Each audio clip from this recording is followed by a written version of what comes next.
Next देखते हैं subjects के बारे में, किन सब्जेक्ट्स के बारे में कहा गया है।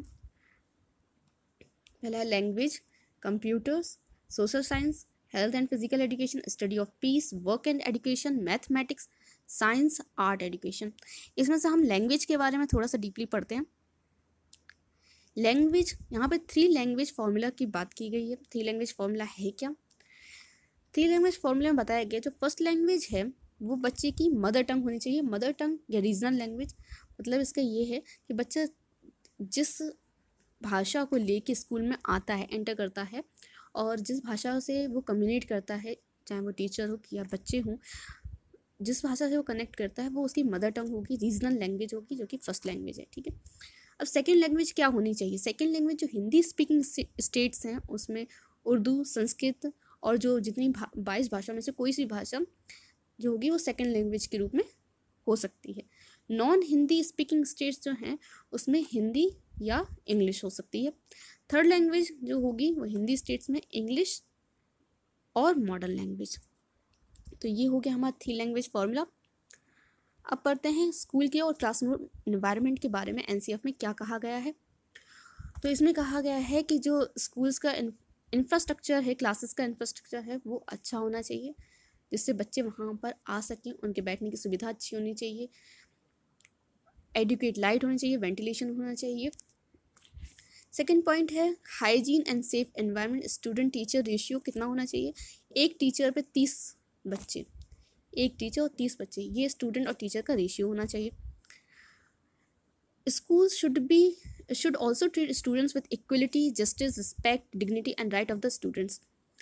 स्कूल्स में टीचर्स जो हैं वो स्टूडेंट्स के साथ अच्छा बिहेव करें, जस्टिस दें, उन्हें रिस्पेक्ट दें, जैसा कि वो खुद से, मतलब खुद के लिए एक्सपेक्ट करते हैं वैसे ही बच्चों के प्रति करें। दयालु भावना है ना, एक दिखाएं, एकदम रूड होके ना बात करें तो वो ज़्यादा अच्छा होता है बच्चों के लिए।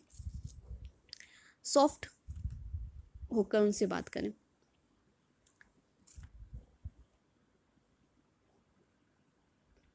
Policy of inclusion has to be part of the school where differently abled and children from marginalized section get equal opportunity। जैसे कि हमारे संविधान में एक चीज़ जोड़ी गई है इंक्लूसिव एजुकेशन के बारे में। इंक्लूसिव एजुकेशन उन बच्चों को भी, मतलब सभी बच्चों को इक्वल समझती है, चाहे वो डिफरेंटली एबल्ड हो। तो स्कूल में भी ऐसी व्यवस्था होनी चाहिए और उन सभी बच्चों पर इक्वली ध्यान देना चाहिए और इक्वली सभी को अपॉर्चुनिटीज़ मिलनी चाहिए अपनी बात रखने के, कम्युनिकेट करने की, इंटरेक्ट करने के लिए। The school should also be equipped with libraries, laboratories and educational technology laboratories. तो स्कूल में लाइब्रेरीज भी होनी चाहिए, लेबोरेटरीज भी होनी चाहिए, एजुकेशनल टेक्नोलॉजी लेबोरेटरीज भी होनी चाहिए, कंप्यूटर वगैरह, ये सब का ख्याल रखा जाना चाहिए स्कूल्स में। लर्निंग एंड नॉलेज के बारे में क्या गया है? Knowledge is different from information.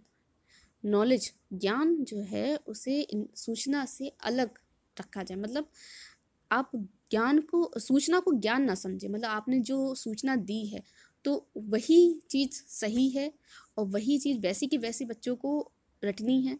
इस बात का ध्यान रखना चाहिए कि ये नहीं करना है। Organising learning experiences for construction of knowledge and fostering creativity.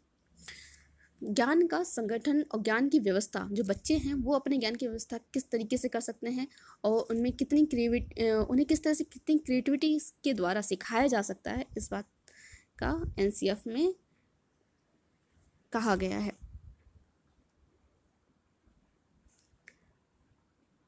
अब आते हैं कुछ क्वेश्चंस के ऊपर जो सीटेट से रिलेटेड हैं। ये सीटेट दिसंबर के क्वेश्चंस हैं। तो फर्स्ट क्वेश्चन है, in the constructivist framework learning is primary. संरचनावादी ढांचे में अधिगम प्राथमिक रूप से क्या है, उसमें क्या मतलब बताया गया है?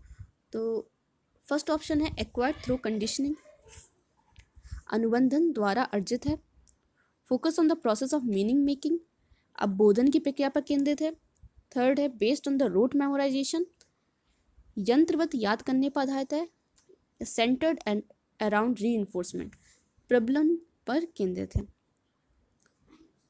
तो संरचनावादी ढांचे में अधिगम प्राथमिक रूप से क्या है? इसका करेक्ट आंसर है focused on the process of meaning making.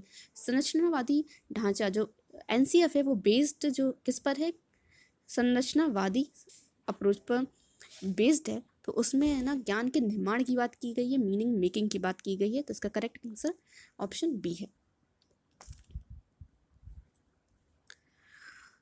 तो इस तरीके से हमारा जो एनसीएफ है वो समाप्त होता है। आपको वीडियो पसंद आए तो लाइक कीजिए, सब्सक्राइब कीजिए। Thank you.